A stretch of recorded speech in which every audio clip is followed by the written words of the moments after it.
Hi everybody, it's Elizabeth, and today I'm going to be reading chapter 2 of Matilda, Mr. Wormwood, the Great Car Dealer. Matilda's parents owned quite a nice house with 3 bedrooms upstairs, while on the ground floor there was a dining room and a living room and a kitchen. Her father was a dealer in second-hand cars, and it seemed he did pretty well at it. "Sawdust," he would say proudly, "is one of the great secrets of my success, and it costs me nothing. I get it free from the sawmill." "What do you use it for?" Matilda asked him. "Ha," the father said, "wouldn't you like to know?" "I don't see how sawdust can help you to sell second-hand cars, Daddy." "That's because you're an ignorant little twit," the father said.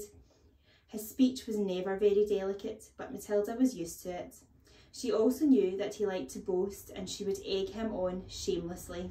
"You must be very clever to find a use for something that costs nothing," she said. "I wish I could do it." "You couldn't," the father said. "You're too stupid. But I don't mind telling young Mike here about it, seeing as he'll be joining me in the business one day."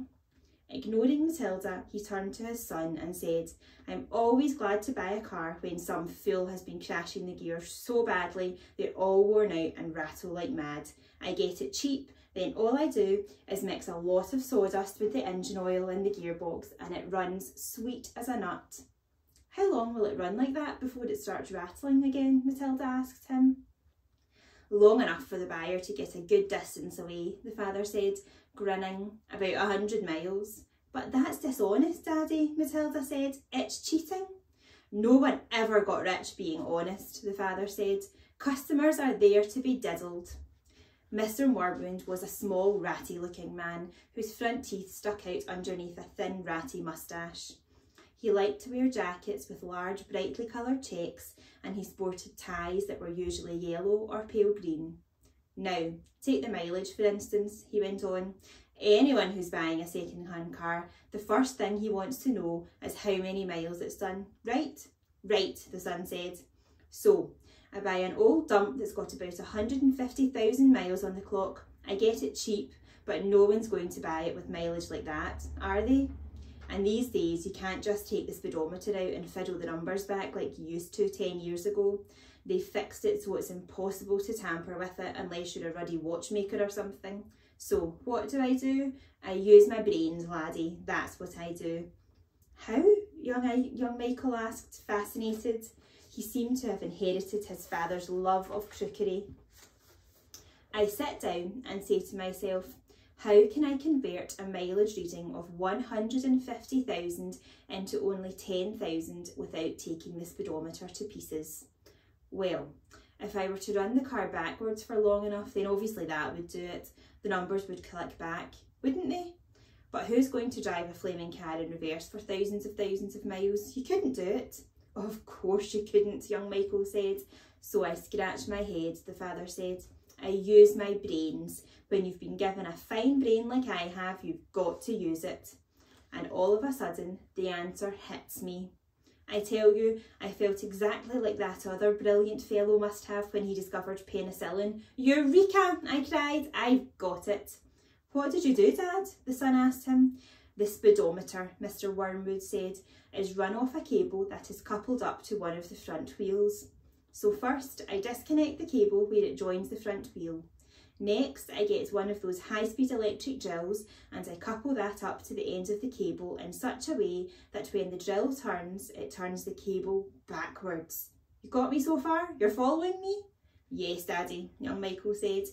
"These drills run at a tremendous speed," the father said, "so when I switch on the drill, the mileage numbers on the speedo spin backwards at a fantastic rate. I can knock 50,000 miles off the clock in a few minutes with my high-speed electric drill. And by the time I've finished, the car's only done 10,000 and it's ready for sale. She's almost new," I say to the customer. "She's hardly done 10,000, belonged to an old lady who used to use it once a week for shopping." "Can you really turn the mileage back with an electric drill?" young Michael asked. "I'm telling you trade secrets," the father said, "so don't you go talking about this to anyone else. You don't want me put in the jug, do you?" "I won't tell a soul," the boy said.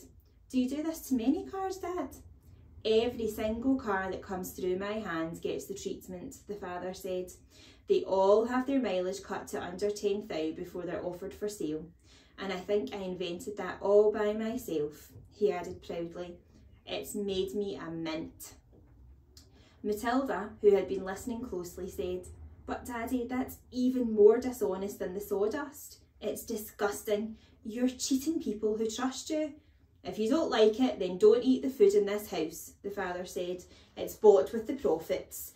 It's dirty money, Matilda said. I hate it. 2 red spots appeared on the father's cheeks. Who the heck do you think you are? He shouted. The Archbishop of Canterbury or something, preaching to me about honesty? You're just an ignorant little squirt who hasn't the foggiest idea what you're talking about.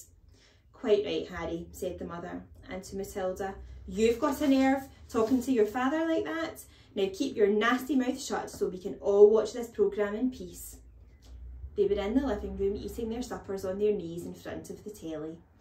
Their suppers were TV dinners in floppy aluminium containers with separate compartments for the stewed meat, the boiled potatoes and the peas. Mrs. Wormwood sat munching her meal with her eyes glued to the American soap opera on the screen. She was a large woman whose hair was dyed platinum blonde, except where you could see the mousy brown bits growing up from the roots.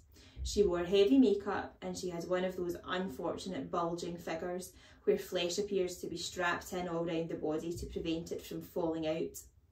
Mummy, Matilda asked, would you mind if I ate my supper in the dining room so I could read my book?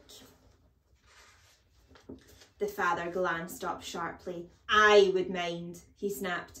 Supper is a family gathering and no one leaves the table till it's over. But we're not at the table, Matilda said. We never are. We're always eating off our knees and watching the telly. What's wrong with watching the telly, may I ask? The father said. His voice had suddenly become soft and dangerous. Matilda didn't trust herself to answer him, so she kept quiet. She could feel the anger boiling up inside her. She knew it was wrong to hate her parents like this, but she was finding it very hard not to do so.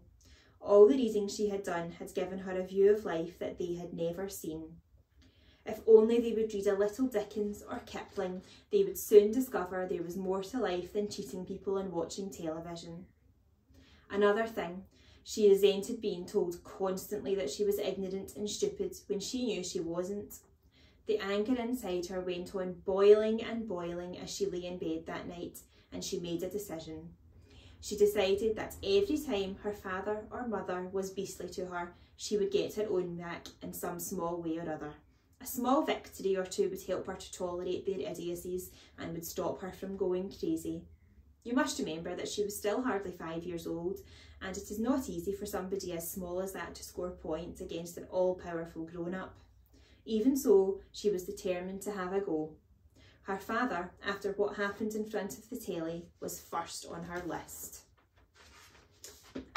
That is the end of chapter 2. Thank you so much for watching. See you next time. Bye.